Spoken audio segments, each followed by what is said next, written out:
Ake siqale sibuke ukuthi uMkhwanazi ezefika ebewukhomishina wamaphoyisa usukaphi, babemsusephi waze wazoyizithola esela. Where this thing began. Asihlehle sibuyele emuva siye ecaleni laMchunu elwa noSihle Zikalala bebanga iprovince. That incident eyalidele ekuthenini kufa oMagaqa. Sihlehle sibuyele emuva siye eMgungundlovu, the same mayor eyayiyimeya eyabulala uMagaqa eyagcina isinikezwe isikhundla kwiprovince. That mayor was involved kuSenzo. Loyo mayor wayeyikhempu kaSenzo by that time. That's when uMagaqa exposer yonke le mfishimfishi ababenza lapha together noZweli Mkhize. That's where this thing began. Ngibuye ngize eMusadladla la asegijime waya khona. eMusadladla uSenzo Mchunu ubese out, ubese iphumile. Sengikhuluma ilanguage ka-ANC ke mina ngoba ngowakhona eMusadladla. Waphuma nini na uSenzo na? Waphuma uSenzo nomkakhe bakhishwa uMashaba. Ngifuna ukuyiqala lapho. The killing isikhuluma ngayo yonke lento le drive uSenzo. The time uSenzo ephuma ekhishwa uMashaba nomkakhe ngevoti, wahamba uSenzo wayokwakha eyakhe camp. Nanti icala labo ligijimisana kubangwa amavoti ukuthi ukhona uRobho omunye up until uSenzo iphume kwiJacob Zuma camp eyongena kwiRamaphosa's camp okwakuyithabo Mbhekisi camp by that time. NanguMashaba eba yimeya yoMhlathuze municipality, ephinda uMashaba eshaya umfazi kaSenzo owayeyimeya yedistrict eMhlathuze, wamshaya wamkhipha kube yimeya yedistrict yeMusadladla. Wabakhipha bonke nendoda konke baphuma nje bangabalutho kwangena iMashaba. Mashaba at that time he was a Zuma ally. The time iDA yenza lento eyenza ngenkandla kukhandwa inkandla scandal, uMashaba nezakhe bahamba bayovimba iDA enkandla. The man eyalala phansi emgwaqeni emzini kaJacob Zuma ukuze uHelen Zille engangeni, that was uMhlongo. uMhlongo was my former mfana samkhulisa ka-Ward 32 eDlangezwa ehamba noMashaba. The time uMhlongo elele lapha ya uMashaba wathatha uMhlongo from nowhere, utshelwa yimi engikhulisa uMhlongo, wamenza imeya yaseMhlathuze. The mayor yaseMhlathuze wathi wena uzoba uchairperson, uzoba imeya yaseMhlathuze. Wasuka uMashaba wayoba kwidistrict. uMashaba kwidistrict wayecontesta, wayezoba unobhala or efuna ukuba utreasurer weprovince. The time bephusha uSihle Zikalala ukuthi akabe uchairperson weKZN. That's where the war begins. Khuluma nje ngeKZN angakhuluma ngokunye. Then uma uSihle isimshaya le uSenzo yablocka yonke into yami into kaSihle noSenzo up until kuyiwe conference. I-conference yafika uMashaba esefile. uMashaba babeyo-attend i-meeting eyayiseThekwini. uMashaba iy'moto ezazizithwele uMashaba nama-bodyguard zaba ne-accident eBhalito, wafayedwa uMashaba asinda ama-bodyguard. One of those bodyguard lila eMlazi kaJail hamba nge-wheelchair, angifuni ukusho ukuthi lithini. That's where this war division began. Thereafter kwasukuba nale NDZ nale Ramaphosa. Mind you Sihle kwi-NDZ, mind you Sihle uMchunu wayengekho kwi-NDZ. The time uJacob Zuma exosha uMchunu emehlisa ezo-premier, ngifuna ukuyilanda le ukuze niyizwe kahle, wasuka uMchunu kube no-premier after kube nokhetho, ukhetho langamvuna uMchunu lwayovuna uSihle, wathi uMchunu uyofaka icala ngoba kurojiwe. Zama lwami ukhetho lwaseKZN up until kwafika usuku lokuthi kuyiwe kwi-conference. Bahamba baya kwi-conference, la i-conference was sold. Mind you uMashaba wayengasekho, wayesefile. uMashaba akayibonanga leyo conference ngoba he was the one right now, right today ngabe upremier eKZN. Waphuma kanjalo uMashaba bambulala. Faka i-question mark between uSihle nomchunu nomkakhe, who plot to kill uMashaba, owayebukeka eyindlovu enamandla, wayendlovu enamandla, wayephethe iZululand yonke, akekho. Kwasala leli iphiciphici elusihle. Then mabebuye kwi-conference sebeyidayisile i-conference, kwabuye kwazocontrola bona oSenzo noDidi Mabuza noRamaphosa bazothi-ke manje bafuna ukukhetha iPremier yase-KZN. That's when uSihle kwakumele compromise neMchunuzi camp. KwiMchunuzi camp kwakukhona uMabuyakhulu owayefuna ukustenda, efuna ukubuyela, nazi ikandali zakhe zemali ayithatha yeconcert. That's when ikodidi behla neRamaphosa's camp bazothenga lesi sinikiniki esiwusihle ukuthi wena nansi imali uhamba nathi or sekubeka eceleni sibeka uMabuyakhulu. That's when the move has changed. Wasuka uSihle wabuyela eMhlathuze eMusadladla wayobamba lesi sinikiniki esiwumduduzi. Semsinikiniki esumduduze sigcine sisolde out the ANC. ANC ithathwa uMashimane uyithatha kuye ngoba yena ubesengasekho kubantu selalela uSihle. uSihle semgroundisa. That's when oSenzo intervene. Lezi zinto eniyikhulumayo eniyibonayo lezi ukuthi oSihle noGwede Mantashe badayisa Richards Bay azisuki la zisuka lapho. That's when oSihle bekwazi ukucontrolwa iRamaphosa everything. That's when it sold. Uluze kanjalo ku-ANC uMhlathuze wakuluza konke. That's when-ke uNtuli ebenevavavrume enkandla, uNtuli econtrol inkatha because this ANC kaRamaphosa was shifted ingasekho kubantu. So-ke this thing ngiyaphi-ke nale commander, ngiyalana-ke ukuthi-ke lento ebhalwe la iyiyo, it's true. Why ngithi it's true? It's because of when this Ramaphosa's regime came to KZN, ba remove every Zuma's tonton, including their own okuwobheki Cele. Idlalwa kanjani ipolitiki? Nangu uRamaphosa noJeff Radebe kade bese KZN bathi bazolungisa iKZN, zafike zama ngonyawo olulodwa lezi zikaZandile Gumede bonke noMtolo bathi awukwazi, anikwazi nina Radebe nawe Mabuyakhulu ukusitshela lento enisitshela yona ngoba nina simdefendile. Ngamanye amazwi akho umuntu enzomxosha la, instead nizo-reappointa thina yithi abanikazi beKZN.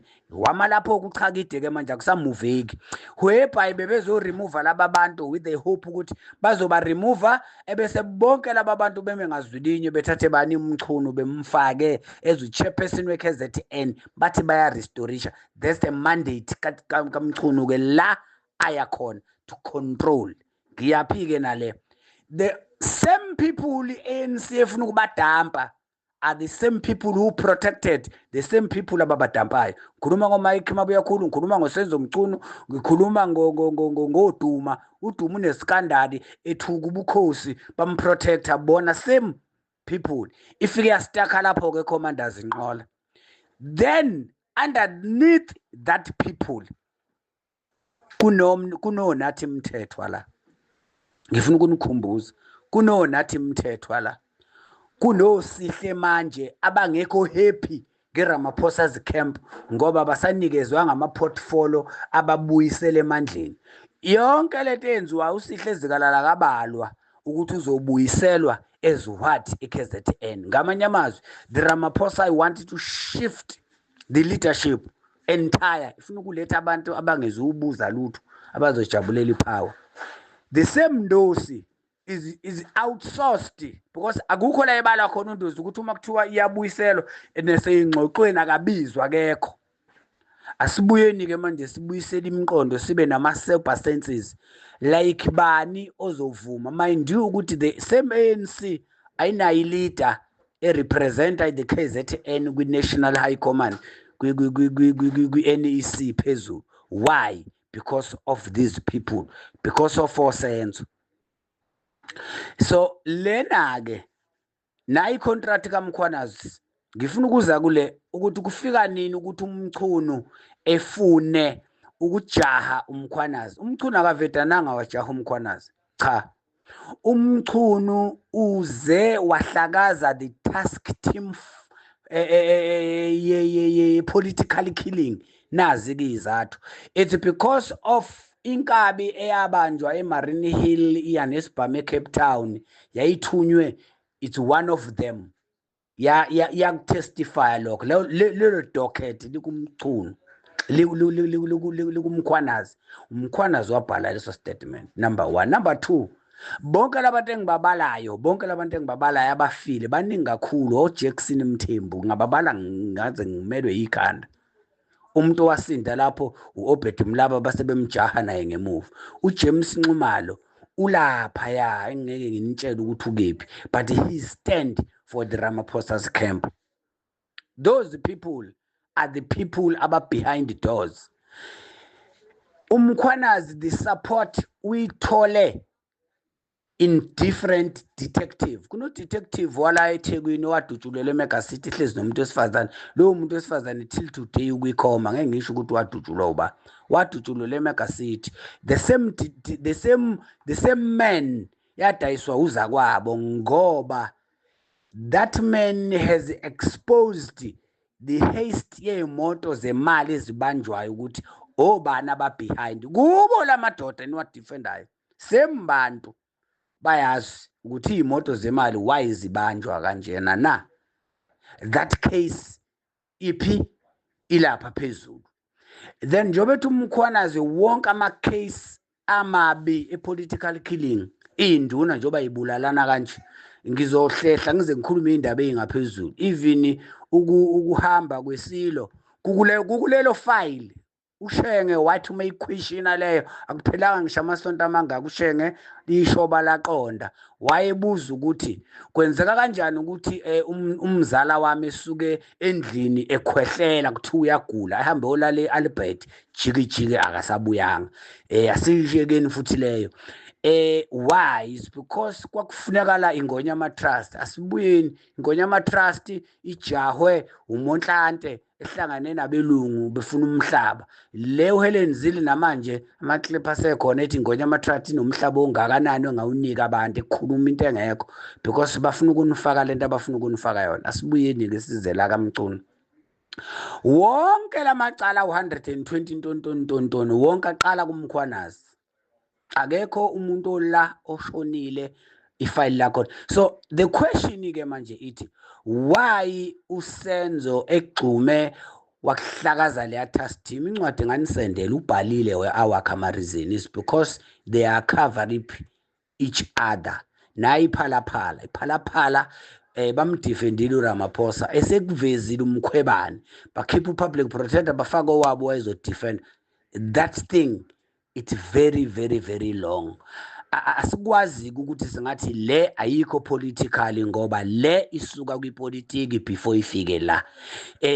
Nampa baningi ngababala ngithini baningi. Nangu the same muntu wabulala uMagaqa ngewazi henga waqala wazama ukuyibulala the same former mayor yasemzimkhulu yaqala yazama ukuyibulala before itholakala endlini ifile yazama ukuyidubula ngesibhamu sayo. Kwavela lokho emaphepheni after testify after this task team kaMkhwanazi ibuyile yazothi isibhamu esabulala uMagaqa isibhamu esibulale same person wabulawa eGauteng isibhamu esabulala same person wabulawa eMpumalanga isibhamu esabulala same person wabulala eLimpopo. It is the same gun ibekade yobulala somebody eCape Town kuShinkabi. Wonke lawo ma testifies ahlezi lapha kuShedrack Sibiya. Wonke lamacala u102 akuShedrack. Angakakhulumi ngecala lasenze linamafayili amabili elinama case awu2 icase yokuqala ikhuluma okunye case yesibili ikhuluma okunye. Then bonke labantu imlomo yabo igcwele imvilophi nemali akakwazi ukungaba defend. njengoba eseshilo nomchunu ukuthi uma la ngiya phansi ngihamba ngedwa angihambi ngedwa is because uyazi ukhuluma ngani njobe baleka emusadladla ubuyela kwinikiniki zakhe asezikhandile ngoba lapha ya sebeyikhandile lezi nikiniki zemali lapha ya so ke nje hayi le nje command iqondile ngoba siyayazi isuka thina sasisagijima nabo siyazazi ikandali zabo lesikhuluma ngayo siyayazi nangu ya ubaba bemthuma ubaba omdala kuthiwa akayoshayisa imoto kaJacob Zuma isuke eshowe siyabazi labo bantu ukuthi abasukanga ezulwini basuka ku-ANC lo baba icala lakhe uma nganibuza nina lipheleliphi nike naphinde nje nezwa liqulwa ukuthi indoda efuna ukushayisa umkhulu ebuye eshowe ngemezi ngeBM yeyikuphi cha niphindanga nalizwa liphi lelo cala ingoba leyo ndoda yabanjwa yatestifya yasho yabalista laba bantu abayinikeza imali niphinde nayizwa no aniphindanga nayizwa because eyikhokheli ukuthi hamba usubulalele lo wamuntu kuningwe ema-comrade it's just that nje la kumkhonto kunabantu abaningi abakade bengayilandeli ipolitics some of these things abazazi isukaphi siyazazi-ke thina lezi zinto isukaphi lo senzo nje lwabamsukeli thina sisuka naye kude sisuka naye kude kabi sazi yonke imikhuba yakhe yasemusadladla lapha ya kwimusadladla yithe bakhona siyayazi lemgilingwane abamsukeli lo is a smallest poison uNdosi uhlala eRichards Bay kwisection ebizwa ngokuthiwa kuse5 umuzi wakho lapho uNdosi umchunu uhlala umchunu noma buyakhulu bawomakhelwane bahlukaniswe yijalide elilodwa empangeni akuthatha ngiyokubeka khona sekutshela ke ngalabantu engikhuluma ngabo yigebengu lezi inkunzi malanga ama-serial killer if you can call it ababasukeli akekho ukhansela wase-Ward 32 la umhlongo wayephuma khona uMpungoso wafa ngeke ngize ngisho ukuthi wabulawa yini because he revealed some of these things akekho wayesebenza eFeb abafundi ongoye bayamazi wabulawa umhlongo ngopoison wagula wafa lo poison ka-ANC asuqabuki siyawazi mdala subaqedile abantu manje nithini ke nini nithi ayikho political cha ipolitical it's because umkhwanazi isiningi lento and ibithi uzoze phelelwe icontract bemsuse ngoba ubesemva kwabo nayi warehouse same premier nomkhwanazi bayivumbulule lapha yani eMtateni eMia Bank phansi lapha ya the same warehouse umuntu okade isayinele it's one of the political party ibikhokhelwa uANC iwarehouse as if istorish izinto zeANC ngabe ziyikhipha mayisuka la isuka khona kwishipment kanti kukhulunywa ngesizinda sama drugs asifuna ukukhuluma indaba eningi kodwa siyayazi lo information iyabhalwa la bese beyihliphisa bona umchunu lapho